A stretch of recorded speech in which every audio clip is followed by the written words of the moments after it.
বনি ইসরায়েলের মধ্যে একজন ধনী লোক ছিলেন, তার কোনো সন্তান ছিল না, ফলে উত্তরাধিকারী ছিল তার এক ভ্রাতষ্পুত্র। ভ্রাতষ্পুত্র ছিল ভীষণ চতুর আর কূটবুদ্ধির। তাড়াতাড়ি সম্পত্তি পাওয়ার জন্য সে চাচাকে বিভিন্নভাবে কাবু করার চেষ্টা করত, কিন্তু ফলাফল হয় শূন্য। ফলে সে পরবর্তীতে তার চাচার সম্পত্তি আদায়ের জন্য এক ঘৃণ্য পথ বেছে নেয়। সম্পত্তি পাওয়ার ঘোরে সে এতটাই আচ্ছন্ন হয়ে পড়ে যে এক পর্যায়ে সে তার চাচাকে হত্যা করে ফেলে এবং রাতে তাদের গ্রামের এক লোকের দরজার উপরে রেখে আসে। কূটবুদ্ধির এই ভ্রাতষ্পুত্র সকালে গিয়ে তার চাচাকে হত্যার জন্য ওই লোকটির উপরে হত্যার অপবাদ দেয়। এই নিয়ে তাদের অবস্থা বেগতিক হতে থাকে, এমনকি মারামারি ও খুন হওয়ার উপক্রম হয়। এমন সময় বনে ইসরায়েলের জ্ঞানী লোকেরা তাদেরকে বলেন, তোমাদের মধ্যে আল্লাহর নবী মূসা আলাইসাল্লাম বিদ্যমান থাকতে তোমরা একে অপরকে হত্যা করবে কেন? এরপর তারা যথারীতি মূসা আলাইসাল্লামের কাছে এসে ঘটনাটি বর্ণনা করেন। তখন তিনি আল্লাহ তাআলার নির্দেশে তাদেরকে বলেন, নিশ্চয়ই আল্লাহ তোমাদেরকে আদেশ করেছেন যে তোমরা একটি গরু জবাই করো। এ কথা শুনে তারা বলল, তুমি কি আমাদের সাথে উপহাস করছো? তখন মূসা আলাইসাল্লাম বললেন, আমি আল্লাহর কাছে আশ্রয় প্রার্থনা করছি যেন আমি মূর্খদের অন্তর্গত না হয়। তখন লোকেরা যদি মূসা আলাইসাল্লামের কথা মতো যে কোনো একটা গরু জবাই করত তাহলেই যথেষ্ট হতো, কিন্তু তারা এই সহজ সরল পথ বেছে নেয়নি। ইহুদিরা যখন বুঝতে পারল যে আসলেই গরু জবাই করার আদেশ সত্য এবং অবশ্য পালনীয়, তখন তারা তালবাহানা শুরু করলো এবং জানতে চাইল কোন ধরনের গরু জবাই করতে হবে। যদিও প্রশ্নের মাধ্যমে আমাদের অনেক অস্পষ্টতা দূর হয়, কিন্তু তখন ইহুদিরা এই ধরনের প্রশ্ন করে মূলত দায়িত্ব পালন না করার চেষ্টা করেছিল। তাই তারা অভদ্রভাবে হযরত মূসা আলাইসাল্লামের মাধ্যমে আল্লাহর নিকট প্রশ্ন উত্থাপন করতে থাকে। এ সম্পর্কে কুরআনের সূরা আল বাকারার ৬৮ থেকে ৭৪ নম্বর আয়াতে আল্লাহ তাআলা বনী ইসরায়েলকে উদ্দেশ্য করে বিশদ বর্ণনা করেন। তারা যে গরুর ব্যাপারে নানা তালবাহানা দেখাতে শুরু করে তার বর্ণনা তুলে ধরা হয়। এখানে বনী ইসরায়েলরা মূসাকে বলেছিল, তুমি আমাদের জন্য তোমার প্রতিপালককে স্পষ্টভাবে জানিয়ে দিতে বলো যে তা কি রকম গরু। মূসা আলাইসাল্লাম বললেন, আল্লাহ বলেছেন সেই গরু বৃদ্ধও নয়, অল্পবয়স্ক বা শামুকও নয়, বরং মধ্যবয়সী, অতএব তোমরা যেমন আদেশ পেয়েছ তেমনই পালন করো। এবার অবাধ্য ইহুদিরা গরুর রং কেমন হবে তাও জানতে চাইল, অথচ আল্লাহর প্রথম নির্দেশে গরুর কোনো নির্দিষ্ট রঙের কথা উল্লেখ ছিল না। যদি রঙের বিষয়টি গুরুত্বপূর্ণ হতো তাহলে আল্লাহ তাআলা প্রথম নির্দেশেই তা উল্লেখ করতেন, কিন্তু আল্লাহ তাদের অজুহাত সৃষ্টির পথ বন্ধ করে দেওয়ার জন্য পরে নির্দিষ্ট রঙের কথা উল্লেখ করে আয়াত নাজিল করেন, যে নির্দেশের মাধ্যমে আল্লাহ তাআলা তাদের কাজকে আরো কঠিন করে দিলেন। তারা বলল, তুমি আমাদের জন্য তোমার প্রতিপালকের নিকট প্রার্থনা করো, তিনি যেন আমাদের গরুর রং কেমন তা বর্ণনা করেন। মূসা আলাইসাল্লাম বললেন, আল্লাহ বলেছেন সেই গরুর বর্ণ গাঢ় হলুদ, যা দর্শকদের আনন্দ দেয়। আল্লাহ পাক গরুর রং ও বয়স বলে দেওয়ার পরেও তারা বলল, হে মূসা, ওই গরুকে চেনার জন্য আরো বৈশিষ্ট্যের কথা বলো। বনী ইসরায়েলরা মূসা আলাইসাল্লামকে বলল, গরুটি কি ধরনের হতে হবে তা তোমাদের প্রতিপালককে আমাদের জন্য স্পষ্টভাবে জানিয়ে দিতে বলো। আমাদের কাছে সব গরুই তো একই রকম, আর আল্লাহ চাইলে আমরা সঠিক পথ পাব। মূসা জবাবে বললেন, আল্লাহ বলেছেন তা এমন এক গরু যা জমি চাষ ও খেতে পানি সেচের জন্য ব্যবহার করা হয়নি, সুস্থ ও নিখুঁত। তারা বলল, এখন তুমি ঠিক কথা বলেছ। এরপর তারা গরুটি জবাই করল, যদিও তারা প্রায় এ কাজ বর্জনে উদ্ধত হয়েছিল। এখন আপনারা জেনে অবাক হবেন যে এই গরুটি আল্লাহ তাআলা আরও আগেই এ ঘটনাটির জন্য প্রস্তুত করে রেখেছেন, অর্থাৎ এখানে মোক্ষম সময়ের জন্য কেবল অপেক্ষা করা হয়েছে। গাভীর মালিকের পরিচয় ও আল্লাহর হিকমত। বনী ইসরায়েলের সবাই পথভ্রষ্ট ছিল না, অনেকে তখন সৎ পথে জীবনযাপন করতেন। তখন তেমনি একজন সৎ মানুষ ছিলেন যার একটি গাভী ছিল। মারা যাওয়ার সময় তিনি তার স্ত্রীর কাছে শিশু সন্তানের জন্য গাভীটি রেখে যান। ছেলেটি পিতার মৃত্যুর পর বড় হয়ে কাঠ বিক্রি করেই সংসার চালাতো। ছেলেটি তার কাঠ বিক্রির টাকা ৩ ভাগে ভাগ করত।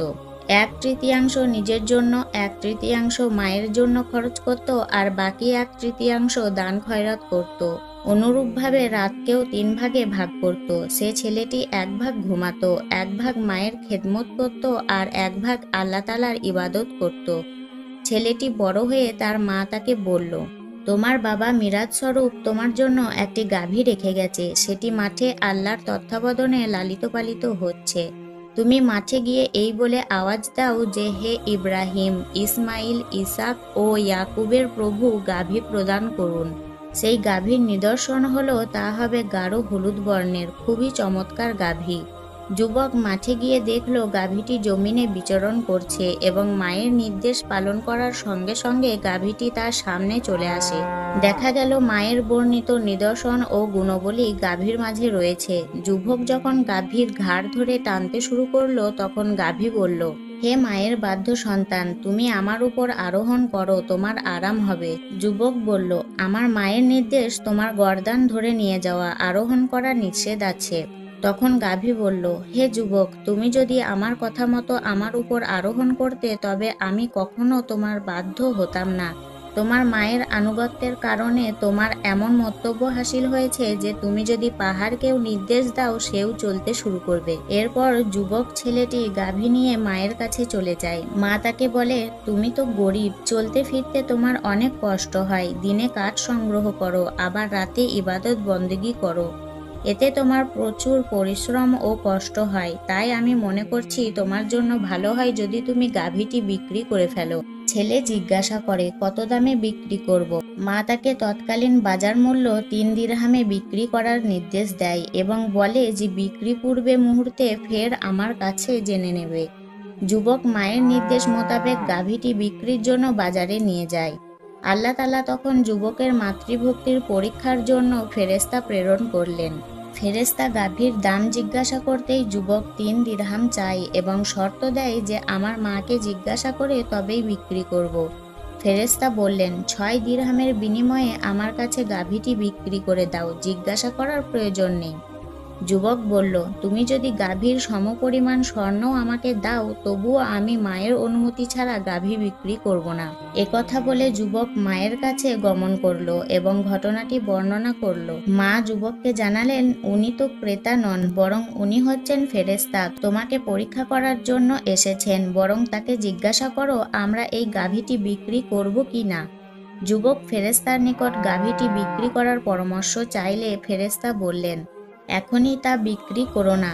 অতঃপর ফেরেশতা বনী ইসরায়েলের নিহত ব্যক্তি ও হযরত মুসা আলাইহিস সালামের সঙ্গে তাদের সম্পূর্ণ ঘটনা যুবককে জানিয়ে বললেন, এখনই গাভী বিক্রির প্রয়োজন নেই, গাভী নিয়ে বাড়ি চলে যাও। বনী ইসরায়েলের লোকেরা যখন এই গাভী দেখবে তখন তারা এটিকে খরিদ করে নেবে। তখন তাদের নিকট গাভীর চামড়া পরিমাণ স্বর্ণ মুদ্রার বিনিময়ে গাভীটি বিক্রি করবে। এদিকে বনী ইসরায়েলের ওই লোকগুলির নিকট ওই গাভীর খোঁজ আসলে তারা দেখল আল্লাহ তাআলার বর্ণনা মতো এই গাভীর সাথে সব মিলে যায়। তখন তারা যুবকের নিকট থেকে গাভীটির পরিপূর্ণ চামড়া ভর্তি স্বর্ণ মুদ্রার বিনিময়ে খরিদ করে নেয় এবং জবাই করে। তারপর তারা ওই জবাইকৃত গরুর এক খণ্ড গোশত নিয়ে ওই মৃত ব্যক্তির উপর আঘাত করে। তখন মৃত লোকটি দাঁড়িয়ে যায়। লোকগুলি তাকে জিজ্ঞেস করে, তোমাকে কে হত্যা করেছে? সে বলল, আমার এই ভ্রাতস্পুত্র। একথা বলেই সে মারা যায়। এর ফলে তাকে মৃত ব্যক্তির উত্তরাধিকারী হিসেবে যে সম্পদ দেওয়ার কথা ছিল তা আর দেওয়া হয় না। আল্লাহ ইচ্ছা করলে অদৃশ্যের জ্ঞানের অধিকারী হিসাবে তার নাম বা পরিচয় মুসা আলাইহিস সালামকে জানিয়ে দিতে পারত, কিন্তু গরুর জবাইয়ের ঘটনার মাধ্যমে আল্লাহ ইহুদিদের সামনে তার ক্ষমতা ও নিদর্শন দেখিয়েছেন। তিনি চাইলেই যে মৃত মানুষকেও জীবিত করতে পারেন তার এই ঝলক দেখান এই ঘটনায়। এইভাবেই গাভীর মালিককে নিয়েও আল্লাহর এক মহান কুদরত বর্তীয়মান হয়। এই ঘটনার পর সূরা বাকারার 72 থেকে 73 নম্বর আয়াতে আল্লাহ তাআলা বলেছেন, স্মরণ করো যখন তোমরা এক ব্যক্তিকে হত্যা করেছিলে এবং একে অন্যের প্রতি দোষারোপ করেছিলে, কিন্তু তোমরা যা গোপন রাখছিলে আল্লাহ তা প্রকাশ করে দেন। এরপর আমি বললাম, গরুর কোনো একটি অংশ নিয়ে নিহত ব্যক্তিকে স্পর্শ করো। এভাবে আল্লাহ মৃতকে জীবিত করেন এবং নিজের নিদর্শন তোমাদেরকে দেখিয়ে থাকেন যাতে তোমরা উপলব্ধি করো। হযরত মুসা আলাইহিস সালাম ও তার কওম একবার ভয়াবহ খরায় পড়েছিল। সেই এলাকায় অনেকদিন বৃষ্টি হচ্ছিল না, ফলে সেখানকার লোকেদের ফসল হচ্ছিল না। পানির অভাবে জমি শুকিয়ে ফসল মারা যাচ্ছিল। তখন সেখানকার লোকেরা অসহায় হয়ে মুসা আলাইহিস সালামের কাছে এসে অনুরোধ করলেন, তিনি যেন আল্লাহ রাব্বুল আলামিনের কাছে দোয়া করেন। তখন মুসা আলাইসাল্লাম তার কওমের হাজার হাজার লোকের সমাবেশ নিয়ে আল্লাহ রাব্বুল আলামিনের সামনে দাঁড়িয়ে গেলেন। বৃষ্টির জন্য দোয়া করতে লাগলেন। তিনি দুধের শিশু, বয়োবৃদ্ধ, পরেজগার ব্যক্তিবর্গ এবং চতুষ্পদ জন্তু জানোয়ারদের অসহায়ত্বের কথা তুলে ধরে মহান রাব্বুল আলামিনের কাছে সাহায্য চাইলেন। কিন্তু আশ্চর্যের বিষয়, কোনো বৃষ্টি এলো না। চারদিকে গরমে খা খা করছে। তখন হযরত মুসা আলাইসাল্লাম কিছু বুঝতে না পেরে আবারও সালাতে দাঁড়িয়ে গেলেন। এবার তিনি আল্লাহ সুবহানাহু তাআলার কাছে সাহায্য চাইলেন এই বলে যে, হে আল্লাহ, যদি কোনো কারণে আমার মর্যাদা আপনার সামনে কমে যায় তাহলে শেষ নবী মুহাম্মদ সাল্লাল্লাহু আলাইহি ওয়াসাল্লামের কারণে আমাদের উপর রহমতের বৃষ্টি বর্ষণ করুন। তখন আল্লাহ সুবহানাহু তাআলা মুসা আলাইসাল্লামকে জানিয়ে দিলেন, ও মুসা, তুমি এটা ভেবো না যে তোমার মর্যাদা আমার কাছে কমে গেছে, বরং এ অনাবৃষ্টির কারণ হলো তোমার কওমের এক ব্যক্তি যে কিনা গত 40টি বছর ধরে আমার নাফরমানি করে এসেছে। তাকে বলো এই জামাত থেকে বের হতে। একমাত্র তারই নাফরমানির কারণে তোমাদের এলাকায় বৃষ্টি বন্ধ করে রেখেছি। হাজার হাজার মানুষের জামাতের মধ্যে এই পাপিষ্ট ব্যক্তিকে খুঁজে পাওয়া কি এতই সোজা? তখন মুসা আলাইসাল্লাম বললেন, হে আল্লাহ, আমার গলার আওয়াজ তো খুব নিচু, আমি কিভাবে আমার আওয়াজ তার কাছে পৌঁছাবো? মহান আল্লাহ তাকে আশ্বস্ত করে বললেন, তিনি তার নবীর আওয়াজ তার কাছে পৌঁছে দেওয়ার ব্যবস্থা করবেন। তখন মুসা আলাইসাল্লাম সেই হাজার হাজার লোকের উদ্দেশ্যে জোর গলায় ঘোষণা দিলেন, ওহে পাপিষ্ট, কে তুমি যে 40টা বছর ধরে আল্লাহর নাফরমানি করে এসেছো? আমাদের এই জামাত থেকে তুমি এখনই বেরিয়ে যাও। তুমি সেই কুলাঙ্গার যার কারণে আল্লাহ রাব্বুল আলামিন বৃষ্টি বন্ধ করে দিয়েছেন। তোমার কারণেই এতগুলো অসহায় মানুষ কষ্ট পাচ্ছে। ঘোষণাটি শোনার পর গুনাহগার লোকটি এদিক সেদিক লক্ষ্য করে দেখলো কেউ জামাত থেকে বের হচ্ছে না। তখন সে ভাবলো এটি সে নিজেই, তাকে উদ্দেশ্য করেই এই ঘোষণা। সে তখন চিন্তা করতে লাগলো কি করবে, সে নিজেই ভেবে পাচ্ছিল না। সে ভাবলো এখন সে যদি এই জামাত থেকে বের হয়ে যায় তাহলে লোকে তাকে চিনে ফেলবে। হায়, এই অপমান কি করে সে সহ্য করবে? আর যদি না বের হয় তাহলে বৃষ্টিও আসবে না, বরং আল্লাহ সুবহানাহু তাআলা তার পরিচয় সবাইকে জানিয়ে দেবেন। উপায় না দেখে সে এক টুকরো কাপড় দিয়ে তার মুখটা ঢেকে নিল আর অঝোর নয়নে কাঁদতে লাগলো। সে আল্লাহর কাছে ক্ষমা প্রার্থনা করতে করতে বলল, ইয়া রহমানুর রহিম, আমি 40টি বছর ধরে আপনার নাফরমানি করে এসেছি। আপনি তওবা করে ফিরে আসার সুযোগ করে দিয়েছেন, কিন্তু আমি সেই সুযোগটা কাজে লাগাতে পারিনি। ও আল্লাহ, আমি তওবা করছি, আমাকে ক্ষমা করে দেন। আমার তওবা আপনি কবুল করে নেন।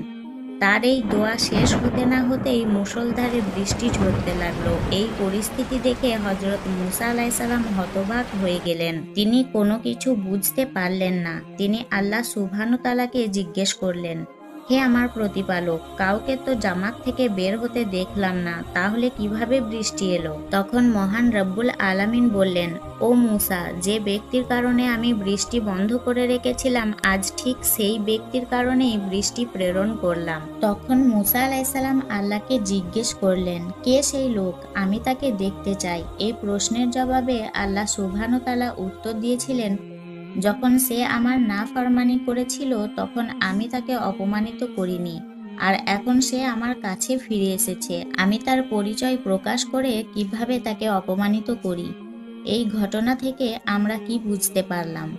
আমরা এটা বুঝতে পারলাম আমাদের গুনাহের কারণে আল্লাহর পক্ষ থেকে আযাব আসে আর ক্রোধ জন্মায়। মহান আল্লাহ তার নিয়ামত থেকে আমাদের বঞ্চিত করেন। তবে যারা নিজেকে সংশোধন করে ফিরে আসে আল্লাহ রাব্বুল আলামিন তাদের ক্ষমা করে দেন। 40 বছর ধরে করে আসা গুনাহের সুদীর্ঘ তালিকা মাত্র 40 সেকেন্ডে চোখের পানিতে মুছে দিতে পারেন। শুধু তাই নয়, মন থেকে তওবা করে আল্লাহর দিকে ফিরে আসলে মহান আল্লাহ তার সম্মান অনেক গুণ বাড়িয়ে দেন। তওবাকারী বান্দার গুনাহগুলো সবার সামনে প্রকাশ করে দেন না, তাকে লাঞ্ছিত করেন না, বরং ভালোবাসার চাদরে তাকে ঢেকে ফেলেন।